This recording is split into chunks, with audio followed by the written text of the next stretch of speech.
Best way to get a child started on a pedal bike is if they've actually had a balance bike first, and they learn the act of balancing and steering a two-wheeler without the complication of pedalling and taking your feet off the ground at the same time. So ideally a child's already ridden a balance bike before they come to their first bike with pedals. The traditional way of learning to ride a bike or teach your child to ride a bike is with stabilisers, the little wheels either side of the bike. We don't recommend that for most children. It isn't the optimal way to learn. The stabilisers hold the bike in a rigid upright position and don't allow it to lean. And so what a child learns to do if they learn to ride a bike with stabilisers fitted is actually learn to ride a tricycle, which requires quite different weight distribution. So on a tricycle, you turn the handlebars and move your body weight to stop it tipping up onto one wheel. And on a bicycle, you just lean and the bicycle goes with you. So what the child learns to do on stabilisers is something different that when they're removed, they have to unlearn. Most children will make the development necessary to have the potential to learn to ride at some point between 3.5 and 4.5. So the expectation of the parents just need to understand that, so you're not expecting something unreasonable. If they appear not to be ready, it's quite self-evident straight away. Their legs will flail off the pedals, they won't be finding their balance. If children have seen other children cycling, they've usually got some sort of idea about turning the pedals. If they haven't, then just the action of turning the pedals can be quite alien to start with. They are hardwired to learn how to walk and run, but we've invented cycling, so there's no genetic desire or understanding of how to do it. So sometimes that can mean maybe another adult holding the foot on the pedal and just tracing the circles to start with, and they don't even know whether they should be pedalling forwards and backwards. If they're ready to learn to ride, they will get the forward circular pattern of pedalling fairly quickly within a few minutes. If they're not ready, they don't grasp that bit, and that's the time to think, yeah, we'll just leave this for a few weeks and we'll give it another go later. Before we start our first lesson, it's important to choose a suitable area.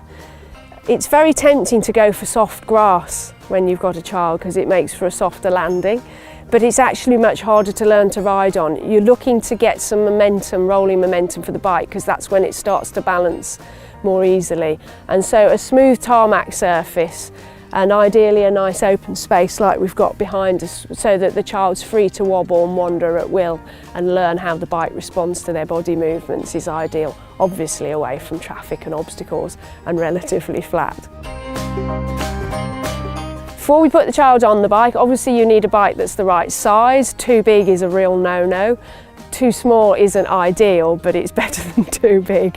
And you need to set the saddle height initially so that the child can get the balls of their feet on the ground. It's tempting to go for flat feet because it feels safer with a child that's perhaps a bit anxious to start with, but that makes the pedalling action more difficult, and the knees are coming up too high, which then interferes with the steering and makes gaining balance in the early stages more difficult.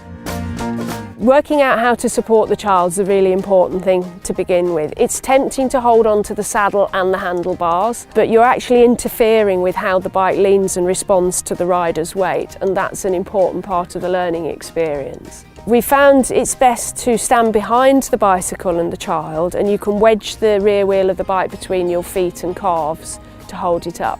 Support them under the armpits so they've got complete control and feel for the bike. It's easier for you because you don't have to bend over, and as they get going you can gradually release your hold but have your hands in situ to catch a wobble that seems to be going out of control.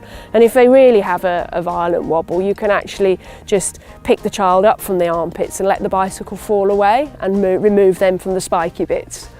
When you're running along with the child with your hands under the armpits, you can actually teach them how the bike responds to leaning and turn them. So you can turn a child around in a circle or in a series of S-bends by guiding their body, and that helps them understand how the bicycle responds to leaning and the two-wheeler responds. It's helpful if, when the child's pedalling forward, you can provide a bit of propulsion by pushing, and when they pedal backwards or stop pedalling, you stop pushing, because that creates an association between forward pedalling and forward motion.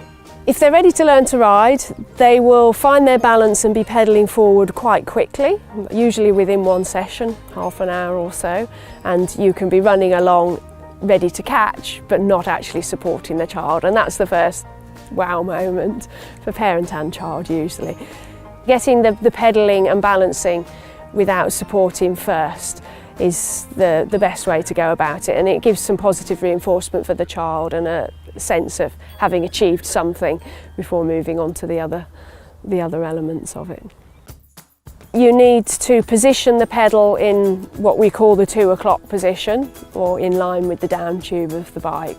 It's best if you do that to begin with for the child and get them to put their foot on the top and explain to them that they need to push hard with that foot at the same time as push on the ground with the other leg.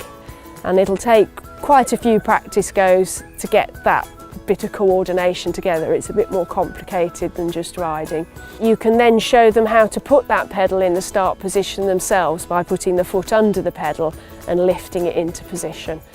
For stopping, it's sometimes easier to introduce the concept of the brakes without them actually riding, to get them to walk along with the bike and pull the levers on and feel that it stops, and do that a few times. And they will usually grab pretty hard, which you don't want them to do when they're riding, because they'll stop so suddenly that they might not get their feet down in time.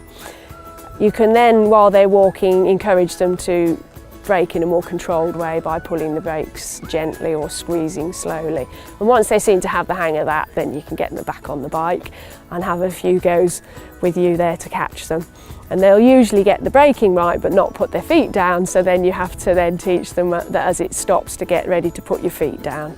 And they'll piece that lot together usually fairly quickly as well, but maybe not all in one session. You might need to try that over a few days or a few weekends to get them confident, or confident enough for you not to be running alongside anymore. Every child's different. The point at which they're ready to learn to ride varies, and I think particularly for keen cycling parents, we're itching to get them going. Just be wary of turning it into a stressful experience for the child, from translating your desire to have a champion cyclist at the age of 3 into a stressful experience for them. And just wait till they're ready and let them do it in their own time.